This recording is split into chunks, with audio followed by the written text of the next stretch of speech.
A smug teacher opens class with a backhanded remark, putting a young black student on the spot. In front of the whole room, power dynamics play out silently until one unexpected challenge changes the energy. What was meant as mockery becomes something else entirely. Let's see if our little Mozart can play something besides trouble today. The classroom froze. Mrs. Templeton's voice was syrupy and sharp, the kind that smiled while slapping. Her beige fingers fluttered toward the piano in the corner like she was offering a gift, but everyone in the room knew it was a dare, not an invitation. Darius didn't move. He sat halfway back in the room, his posture quiet, clothes neat, hair freshly trimmed. His hands were still, resting on a closed composition notebook. There was no rage in his eyes, just patience. Heavy, quiet patience, I said. She tilted her head, eyes wide for the audience behind her. Perhaps Mr. Jackson would like to show us if he can read music as well as he reads. Disciplinary reports. A soft ripple of snickers. The kind that stung more than shouts. This was Mrs. Templeton's class, a P music theory, first period. The walls were lined with photos of old composers, all white. Plaques under them. Polished piano in the corner, always locked. Shelves of sheet music, untouched unless she handed them out herself. And now, one black boy. On display. Darius rose. Slowly, no slouch, no rush. He walked past rows of classmates, their eyes darting between curiosity and awkward sympathy. Some smirked. One girl looked away entirely. He reached the piano. "May I?" he asked flatly, motioning to the bench. She blinked. That wasn't the reaction she expected. She wanted a stumble, a stammer. "A no thank you, ma'am." Not this calm. "You may," she said, stepping aside like a queen allowing a jester. Into her court. The piano lid clicked as Darius opened it. The room shifted. Silence. Not reverent silence, praise silence. Like everyone braced for impact. Even the old black and white clock on the wall seemed to tick louder. Darius adjusted the bench just slightly. Then, without sheet music, without hesitation, he placed his fingers gently on the keys. The first note was soft, deliberate, like he was dusting off something sacred. Then came the rest, swelling, blooming, exploding into a storm of melody that didn't belong in a classroom like this. Rachmaninoff, but not a beginner's piece. No, he was halfway through Prelude in G minor, and every note rang like fire and thunder colliding. Mrs. Templeton's smile cracked. It was all there. The phrasing, the breath between chords, the gravity of each descending run. His body didn't flinch, didn't perform. He played not for them, but through them. Some students sat up. One boy's pencil rolled off the desk. Another whispered, "What the hell?" When it ended, he didn't bow. He stood, closed the lid, and walked back to his desk. No applause. No sound at all. Mrs. Templeton stood frozen, hands clasped, her mouth half open, as if waiting to summon another insult but unable to find the thread. "Thank you," Darius said, calm, controlled, the exact voice she'd used.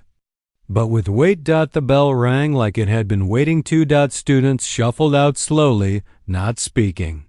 Eyes still trailing him like shadows, not because of what he'd done wrong, but because of what they couldn't believe he'd just done right. As Darius packed his notebook, Mrs. Templeton finally spoke again, soft, brittle. "Where did you learn to play like that?"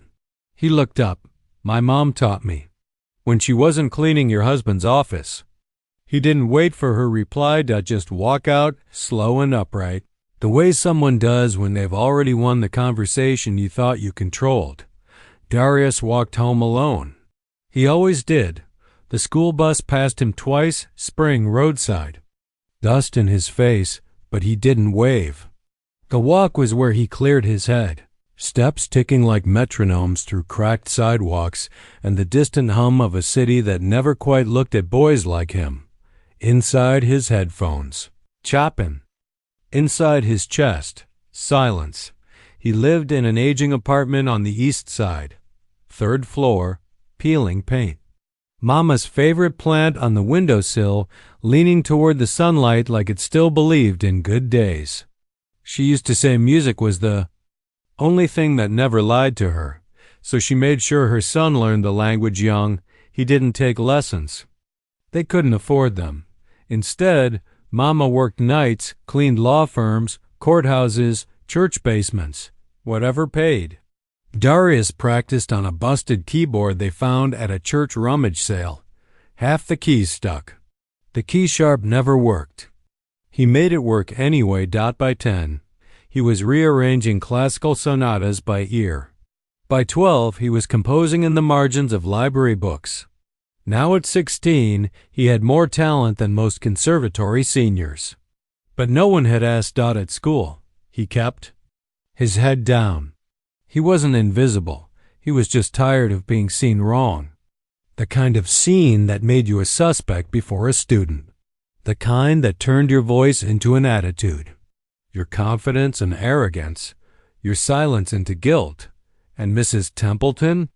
She'd never bothered to ask. To her, he was a file. A tone. A disruption. Until yesterday. Now, things were shifting. Yo, D, was that really you playing yesterday? The question came from Tyrone, basketball starter, never once in the music wing. Darius looked up from his lunch tray. Yeah. Tyrone blinked. Damn, you could be famous or something.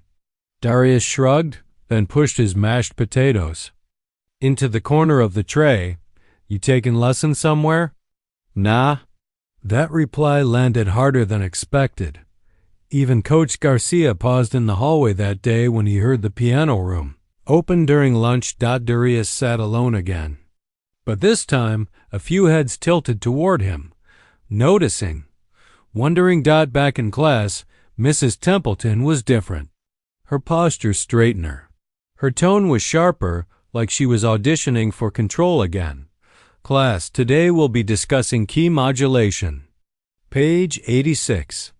I hope everyone is prepared. She never looked at Darius directly, but when she wrote on the board, her strokes were tighter.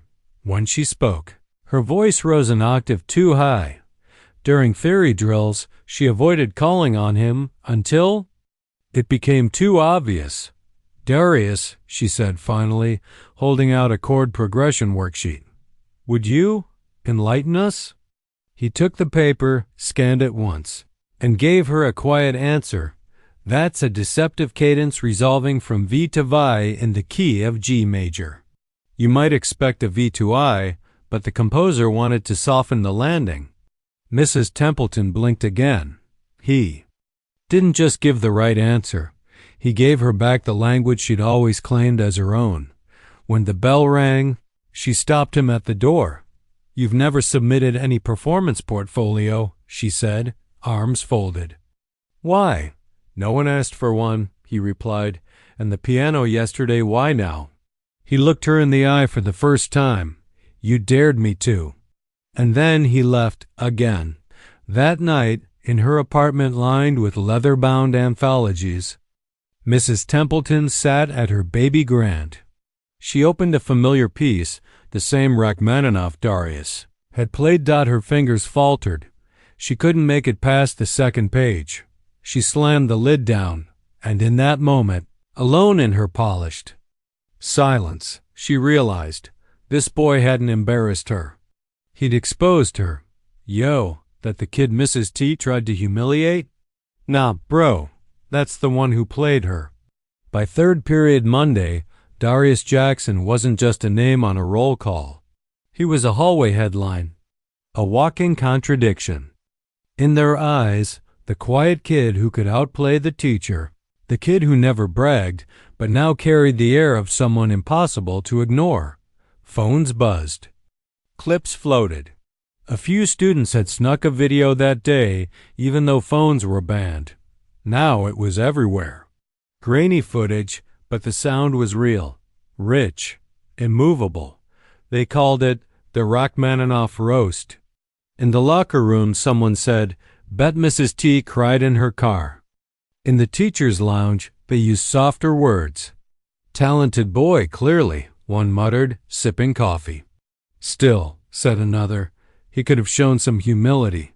That was dramatic." Darius heard none of it. He didn't need to. He could feel it in the way people looked at him now, longer, louder without speaking. Some classmates offered shy nods. Others gave him a wide berth, like his presence made them suddenly unsure of their place. And Mrs. Templeton? She doubled down. That week, she handed out surprise pop quizzes, marked answers more harshly, dissected every wrong note played by anyone but him. But her eyes always drifted back to Darius, and he stayed still. No gloating. No apologies. Only one moment broke the pattern. Tuesday afternoon. The music room, empty. He'd been given a pass to eat lunch there. Mrs. Templeton was out for a department meeting. The lights were dim. Dust floated in the air like slow snow. He sat at the piano, hands resting, not playing. Not yet. Then, the door creaked open. It was Ellie, white, violinist, soft-spoken, top of her class. She hovered near the doorway like she didn't want to intrude, but her eyes said something different, something like wonder wrapped in guilt. "Hey," she sighed. "That was incredible, what you played." "Thanks," Darius replied gently. She stepped closer. "I've played with people applying to Juilliard. They don't sound like you." He offered the faintest smile. "I've never applied anywhere." Ellie frowned. "Why not?" Darius looked at the keys. Then the wall. "I used to dream about conservatories. But Mama said dreams are expensive. Rent's real." She hesitated, then sat beside him. "My parents pay thousands for me to take lessons. We go to music camps in Vermont and France. But when I play, I don't feel what you sound like." He turned to her. "You don't have to. You have your own voice." She paused. "So do you. People are finally hearing it." He nodded, not in pride, but in exhaustion. Ellie looked down. "Mrs. Templeton's different with you now." Darius didn't reply. "She's scared," Ellie added softly. He raised an eyebrow. "She's not scared of you. She's scared of what you reveal." A silence between them filled the room more than any music could. Outside, a group of students passed by the window, pointing. One of them said, "There's the prodigy." Another laughed. "Nah, just a charity case." Darius didn't flinch, but Ellie did. Returned to the keys and began playing again, something slow, aching. A minor key that moved like memory. The kind of song that didn't ask for applause, only understanding. Ellie sat quietly, eyes wet, listening. That night, in a different house across town, a PTA meeting took place. Mrs. Templeton's voice filled the room. "I don't believe it's healthy to idolize one student, especially when the rest of the class is struggling with discipline and focus." A parent raised a hand. "Are you referring to Darius Jackson?" She hesitated, then said, "I'm referring to the environment." Another parent spoke up. "My daughter says he inspired her." Mrs. Templeton pressed her lips together. Another added, "Frankly, the way people are talking, maybe you should support his growth instead of limiting it." A silence hung in the room. She felt it now. The spark had spread, and she no longer controlled the flame. Wednesday morning came with a smile from Principal Harland, the kind that meant trouble dressed in a blazer. "Darius, a quick word?" He'd just arrived, backpack still slung over one shoulder. The hallway buzzed with first-period chaos, but Harlan's office was quiet, cold, and neatly sterile. Framed degrees, an unused tissue box, a motivational poster that hadn't been true. In years. Darius sat calm. Harland adjusted his tie like he was preparing for court. First of all, let me say, very impressive. Your piano performance seems to have stirred quite a response. Darius gave a single nod. Now we're proud when students excel. Truly. But I've had some feedback. Some concerns. He leaned forward. Some staff feel you've become a distraction. There it was. The invisible leash. Darius tilted his head slightly. A distraction? Harlan smiled again, smaller now. Nothing personal. You've clearly got talent. But the goal here is equity, not favoritism. You understand? It wasn't a question. Darius didn't answer. Harlan folded his hands. That being said, we'd prefer if you use the music room only during assigned hours. No more solo performances outside the curriculum. Fair for everyone, yes? Still no answer. Also, he added, you'll need to submit your music selections for approval before playing in class. We just want to make sure it's appropriate for the environment. Darius finally spoke. Was it inappropriate before? Harlan blinked. It's just policy. It wasn't, but it would be now. Word spread fast again, but this time it whispered like wind through tall grass. Did they really ban him from playing during lunch? Mrs. Templeton had something to do with it, bet on that. He humiliated her, and now they're boxing him out. Ellie wasn't quiet about it. He's not the problem, she told her violin ensemble during rehearsal. He's the mirror, and some people can't stand what they see. A few students agreed. One girl mentioned starting a petition. Another offered to film his next performance outside school, but Darius stayed still, composed, instead of fighting. The restriction he adjusted. He went back to the broken keyboard at home, started transcribing again quietly. One night, his mom walked in and saw 5 new handwritten pieces taped to the wall, original compositions. Are you writing storms? Now? She teased. He smiled. Barely.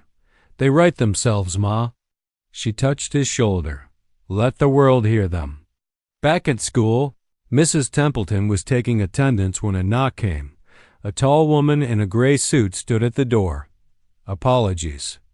The woman said, District Observer. Here for a quick in-class review. Mrs. Templeton blinked. No one informed me. The woman smiled. That's the point. She sat quietly in the back as class resumed. Midway through a theory breakdown, Mrs. Templeton stumbled over a modulation diagram. Darius raised his hand without fanfare. She hesitated. Then not a dot he stood, walked to the board, and redrew the entire transition from memory. Added a few notations she'd missed. Spoke softly but clearly. The observer scribbled notes. When he sat back down, the class was silent again, but not out of fear. It was respect now. Undeniable. After class, the observer stopped Mrs. Templeton. Her voice was kind but firm. You've got something rare on that boy. Don't dim it because it wasn't born in your spotlight. She left before an answer could come. That evening, Darius received a letter slipped into his locker. Typed. No name. You may think they're applauding, but most are watching to see you fall. Stay sharp. Stay you. He folded the paper and tucked it into his notebook. The pushback had begun, but he hadn't played his final piece yet. The school auditorium buzzed with low chatter. It was Arts and Excellence Night, a district event meant to showcase diverse student talent. Posters lined the lobby. Theater kids in masks, painters holding palettes, students in choir robes smiling under fluorescent lights. Darius wasn't on any of them. He wasn't invited to perform either. Mrs. Templeton had chosen her select ensemble for the showcase. 7 students, hand-picked. All talented, yes, all safe. All hers. Darius stood near the back row, a program folded in half in his hand. Ellie spotted him from the side curtain, gave him a nod, then disappeared backstage. Show opened with a cello duet, then spoken word, then choral harmony. The crowd was polite, attentive, but something was missing until Ellie stepped forward alone. "I was asked to perform a classical piece tonight," she said into the mic, heart thumping. "But I'd like to do something different. This piece was written by someone most of you already know. Just not well enough." The spotlight dimmed, she began to play. Not her usual Mozart or Vivaldi, but something layered, modern, soul-drenched. It flowed like something ancient had learned to breathe again. It was one of Darius's compositions, the one he'd titled Brick and Light, because, as he once told her, that's what our neighborhood sounds like if you listen with your chest. Every bar soared with weight. Every silence between notes carried more meaning than applause. By the time she ended, the audience was still. Then, thunderous clapping, not polite, not obligated, real. Backstage, Mrs. Templeton's face turned pale. The MC returned, cheeks pink. "That was unexpected. Who composed that piece?" Ellie took the mic again. "Darius Jackson." The crowd turned. A spotlight, unplanned, swung to the back row. There he stood, still, calm. "But it's lit now. Real. The applause came again, louder. Teachers whispered. Students looked up. Mrs. Templeton remained frozen in the wings. The next day, the school buzzed again. This time, it wasn't just gossip. It was pride. "Did you hear what Ellie did? That piece was insane. Yo, Darius wrote that. That wasn't a YouTube thing?" His music teacher from middle school emailed the principal, saying, "I taught him theory from worksheets. The rest he built himself." A journalist from the local paper requested an interview. Darius declined. He didn't want a spotlight. He just wanted his sound to exist without permission. Mrs. Templeton changed tactics. She announced a new project. Final grades would depend on a live performance in front of the class. Interpretation and originality encouraged, she added. A few students exchanged glances. Ellie raised her hand. "May we perform original work?" Mrs. Templeton hesitated. "If it meets academic criteria." Darius knew what this was, a test. Didn't flinch. When his turn came, he stepped to the piano without introduction. No jokes, no drama. He played something he had written the night after, Harlan's office talk, a piece called Condition of Silence. Slow, discordant, then suddenly light, but only briefly. It moved like someone finding their way out of a maze blindfolded. One wrong turn, two right ones. Then silence again. When it ended, no one spoke, not even Mrs. Templeton, just a deep, unsettled pause, like they weren't sure if they'd heard beauty or truth. Maybe both. Only one sound followed, her pen scratching something onto a grading sheet. He walked back to his desk, without looking back. But in her eyes, just for a second, something softened. Not surrender, no apology, but recognition. He wasn't performing anymore. He was defining the room. The summons came in the fourth period. A folded slip of paper delivered by a front office aide. Report to conference room B immediately. Darius read it without expression. Folded it once. Stood as he walked through the halls. Students watched. They are always watching now. Inside the conference room, Principal Harland, Mrs. Templeton, and one unfamiliar man in a navy blazer. District Administrator. Name tag glinting under the ceiling light. Mr. Renner, Equity Oversight Office. Mr. Jackson, Harlan said, standing but not smiling. "Please, sit." Darius did. Mrs. Templeton sat stiffly. Her hands knotted like wires. Renner offered a handshake. "Thank you for coming. I've been hearing a lot about you." Darius gave a polite nod. "Yes, sir." Renner tapped a folder. "You've certainly made an impression. Your performance at Arts Night. your classwork, and your original compositions. Very impressive." Darius didn't speak. "But," Harland interrupted, "there have been concerns as well. Some faculty feel boundaries are being blurred, authority being challenged. We've also received complaints." "From whom?" Darius asked. Silence. Mrs. Templeton flinched. Renner interjected. "Mr. Jackson, this isn't a disciplinary meeting. It's an evaluation of climate." Darius nodded once. "The climate, where talent becomes threatening if it doesn't come from the usual places." Harlan's eyes narrowed. "I was asked to be quiet when I played," Darius continued, voice steady. "Then I was told to follow rules that didn't exist. Then punished with invisibility when I followed them better than expected." Mrs. Templeton shifted in her chair. Renner said nothing, just listened. "And now," Darius added, "I'm being asked if I'm the problem, instead of asking why a teacher mocked me in front of 30 students." Mrs. Templeton opened her mouth, closed it. Harlan cleared his throat. "There's a system here, Darius, one you're pushing against." "Then maybe the system's off-key," it was said without heat. No raised voice, no flair, just the truth. Renner leaned back, impressed. Harlan forced a chuckle. "You're clearly intelligent, Darius, but tone matters." Darius tilted his head. "You didn't warn Mrs. Templeton about her tone." Silence again. Then Renner slid the folder forward. "We've reviewed some of your compositions and your academic work. We're recommending you for a pilot mentorship initiative in partnership with the City Conservatory. Fully funded. It's selective. Very." Darius's expression didn't change. "Your school would nominate you. That requires faculty sign-off."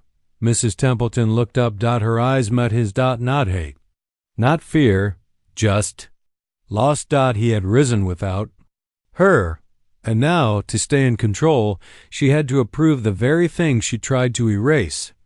"I'm willing to sign it," she said. Her voice was dry. Darius nodded once. "Thank you," Renner smiled. "We'll send the papers by tomorrow."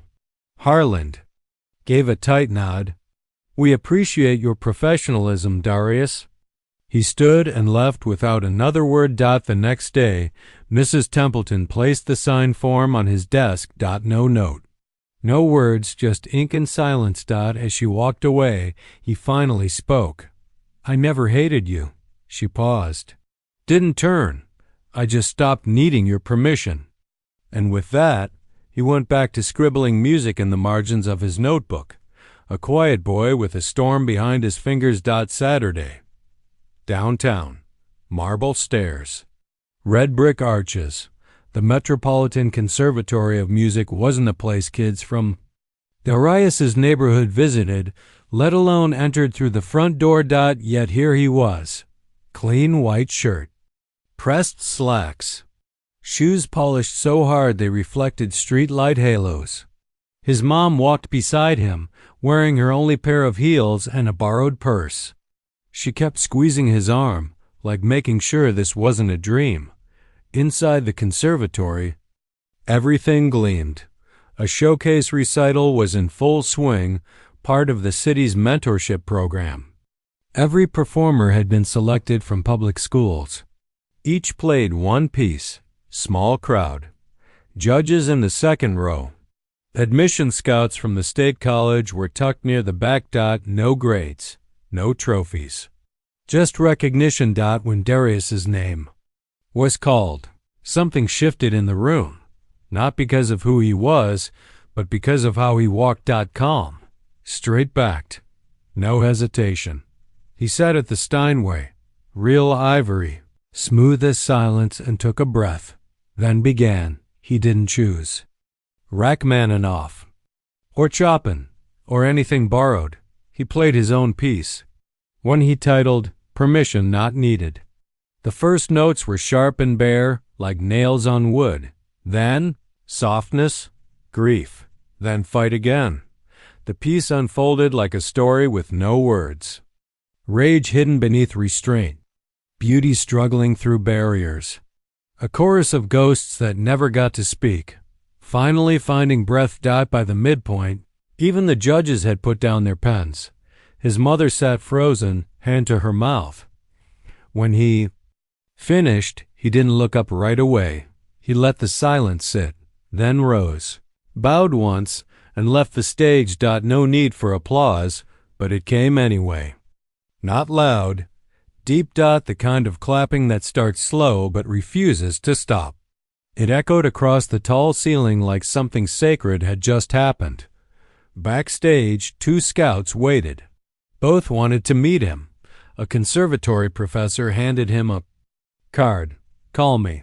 We'll get you a mentor. Free." A local journalist approached.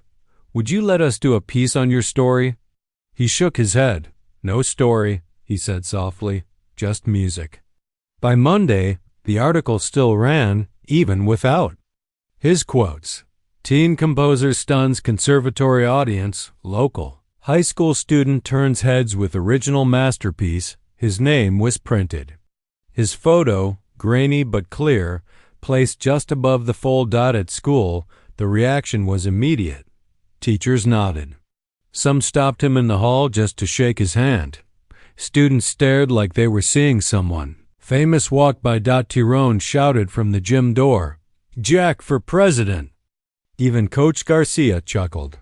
About time this school got famous for something besides detention records. But Darius stayed the same, still carried his notebook, still walked home, still let his silence say more than words ever could. Mrs. Templeton passed him in the hallway that afternoon. They didn't speak, but she paused beside the trophy case where the newspaper article had been clipped and pinned. She glanced at the headline, then at the reflection of Darius walking away behind her. For a long second, she didn't move. Then she reached out and smoothed the corner of the clipping where it had curled up. Straighten it? Said nothing. Walking on. That evening, Darius and his mother sat on the apartment floor eating takeout lo mein. No fancy plates. No speeches. She raised a plastic fork like a glass. To the kid who never needed stage lights to shine. He clicked his against hers. They laughed. And in the background, the broken keyboard still sat near the window. 2 keys missing now. But I'm still ready. The plaque on the practice room door used to say Room 2B. Now it read, Jackson Studio, Student Composer Lab. No announcement. No ribbon cutting. Just a polished strip of bronze, screwed in quietly over the weekend. When Darius walked past it Monday morning, he paused. Ellie stood nearby. She didn't say anything, just pointed to it and smiled. I didn't ask for that, he said. You didn't have to, she replied. They just finally heard you. Other changes followed. Small but sharp. Mrs. Templeton's syllabus now included a unit on contemporary black composers, something that hadn't existed before. She started a mentorship journal section too, for any student to document their musical thoughts regardless of training. Students who had never dared sign up for music class started poking their heads into the room after school, asking questions. Looking for guidance. Ellie began a string quartet called Second Movement and insisted Darius help arrange their debut performance. Tyrone joined the percussion section. Man, I got rhythm in my blood, he laughed. A few teachers from other departments quietly started using Darius's story as a case study in resilience. One even invited him to speak to her freshman homeroom about grit and creativity. He declined, not out of arrogance, just because he still preferred to speak through sound, not speeches.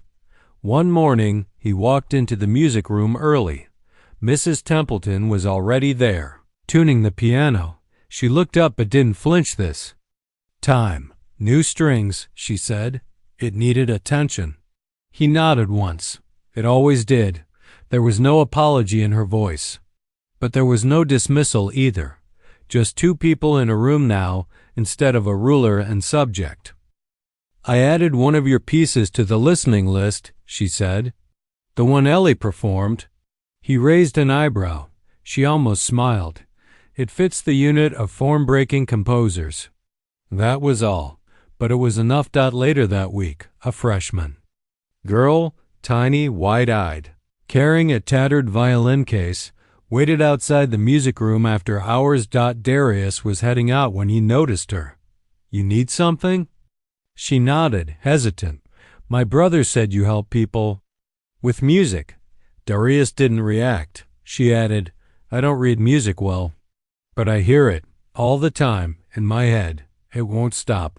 He stepped aside and held the door open, then let it out. By Friday, the music room had become something it had never been before. Not just a place to perform, but a place to become. The chairs were arranged differently. Not in rigid rows, but in circles. Open. Welcome. A soft jazz station played between classes. Someone had hung a photo near the back corner, black and white, slightly blurred. It was of Darius at the conservatory performance, head bowed. Fingers on keys. Someone else taped a handwritten quote under it. Don't wait for the light to find you. Be the echo that shapes the room. He didn't know who wrote it, but he left it there. That afternoon, as the final bell rang, Principal Harlan made a brief announcement over the loudspeaker. Students, please note, our spring recital will be co-led this year by members of our student body, including original work by junior composer Darius Jackson. Staff and families are encouraged to attend. Thank you. His name echoed through every classroom. Every hallway speaker. No longer whispered. Now spoken, clearly, and without hesitation. As Darius packed up to leave, Ellie caught up with him. You? No, she said. Some people still say you didn't play by the rules. He zipped his bag. That's because they finally realized they weren't the only ones who could write them. They walked out together.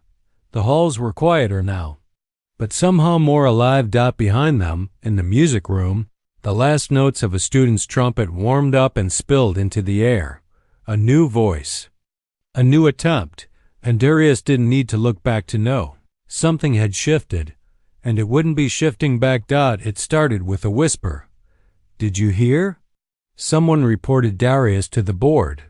By lunchtime, there was a storm. Accusations, vague and sharp, flooded the rumor channels. He cheated on his compositions. He stole that piece from a college database. His mom's cleaning job got him favors with the district. No one could say who started it. No one took credit, but the effect was immediate. Principal Harlan called Darius to the office again. This time, no small talk. You've been accused of academic dishonesty. These are serious claims. Darius sat still. Harlan continued, We're required to investigate. During that time, we're asking you to refrain from performances or public appearances representing the school. Darius didn't flinch. Who accused me? Harlan avoided the question. It's confidential. For now. And if I don't stop performing, you risk disciplinary action. Outside the glass office window, students walked past like nothing was happening. Inside, Darius felt the air press against his chest like a weight.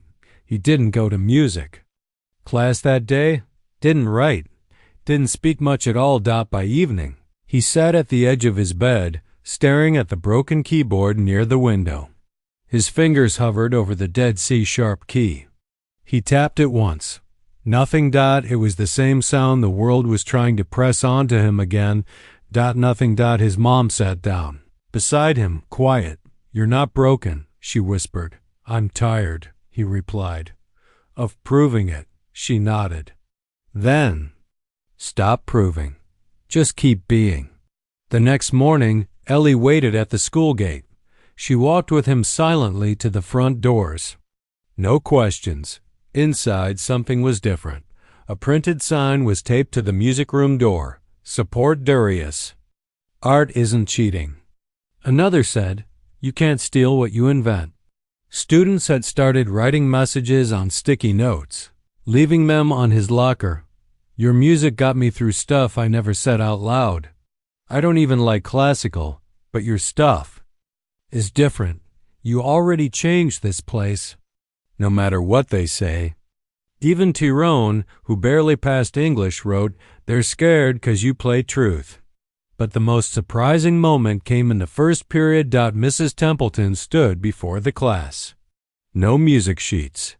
Just a folder. I was asked to provide a formal evaluation of Darius Jackson's performance integrity, she said. The room froze. But I've read his compositions. I've seen him write with no reference. I've watched his mind move faster than mine can grade. She looked directly at him. There's no theft here. Just fear from people who build walls they didn't expect him to climb. She set the folder down, and I refused to help them tear him down. The class was silent. For once, not out of shock, but respect. That afternoon, the district's equity officer arrived at the school. After 2 interviews and a review of all submitted work, they issued their ruling. No evidence of misconduct. No violation of policy. The complaint was found to be unsubstantiated and likely malicious in origin. Darius was reinstated immediately, but he didn't celebrate. He just walked outside, sat on the school steps, and Breath. Ellie joined him. Said nothing. Then pulled something from her bag. It was a new keyboard, not fancy, but better than the broken one. Taped to it was a note. You play for all of us now. So we figured we'd help you keep going. Signed by 30 classmates. He touched one key. It worked. Then another. Clear. Then he smiled, and the storm inside him finally softened. The classroom looked the same, but it wasn't. It had been a year since that morning when Mrs. Templeton pointed to the piano like it was a trap. A year since Darius had walked up, played truth into silence, and left her power crumbling. Now, the piano wasn't locked, the chairs weren't in rows, and the wall behind the board no longer held only portraits of dead white composers. New frames had been added. One of the teenage boys headed at a Steinway. Caption underneath, Darius Jackson, class of 2025 composer, son. Mirror. It was his final week at school. He'd been accepted early into the state conservatory. Full ride, one of only 3 students in the city to receive it. He still walked home, still carried his notebook. But now, people stopped him in the street. Hey, you that music kid? You the one who played that thing on the news? You made my daughter start playing the violin again. Thanks for that. On Thursday, the school held a farewell assembly. He wasn't told it was for him. The auditorium buzzed with noise. Students filled every row. Teachers lined the back. The principal gave a speech. Standard stuff, growth, future, resilience. Then Ellie came up to the mic. I was told we could nominate one student who made the biggest impact this year, she said, voice clear but trembling slightly. So I did. You all know him. Maybe some of you thought he was quiet, or strange, or angry, or lucky. She turned toward where he sat in the second row. But what he really was is a composer of sound, of space, of change. Then she nodded toward the curtain. It parted. Behind it, a surprise. A baby grand piano, covered in student signatures, poetry lines, music quotes, and taped notes, spray painted across the side. Permission not needed. Gasps rippled across the room. Darius stood. Walked slowly to the stage. No one told him to play, but he sat, lifted the lid, and let his fingers say goodbye. The melody wasn't loud. It didn't try to impress. It rose gently. Carried familiar weight. Echoed with phrases from his old pieces, stitched together with new resolve. A quiet storm that resolved into stillness and stayed there, suspended, like breath before a final word. When he finished, he didn't bow. He stood, nodded once, and turned to leave the stage. But before he could, Mrs. Templeton stepped forward. Auditorium fell silent that she held a small folder. No speech. Just an envelope with the district seal. She handed it to him. He opened it. Inside, a letter. Official. Signed. Effective immediately. The Darius Jackson Grant for Emerging Composers is approved for permanent annual funding. One student, one story. Infinite echoes. He blinked. The only sign of emotion he let slip. Then I looked up. Thank you, he said. She didn't speak. Just stepped aside. This time, it was her who made room for him. Later that day, he passed by the classroom one last time. Inside, a new student sat at the piano. Young, nervous, fingertips hesitating on the keys. Darius paused in the doorway. You? Don't need permission, he said. The kid looked up. What? He smiled. Just play. And then he left, down the same hallway where he'd once been dared to prove his worth. Only now, the steps felt lighter, because he didn't carry the weight alone anymore. He left it behind, reshaped as legacy.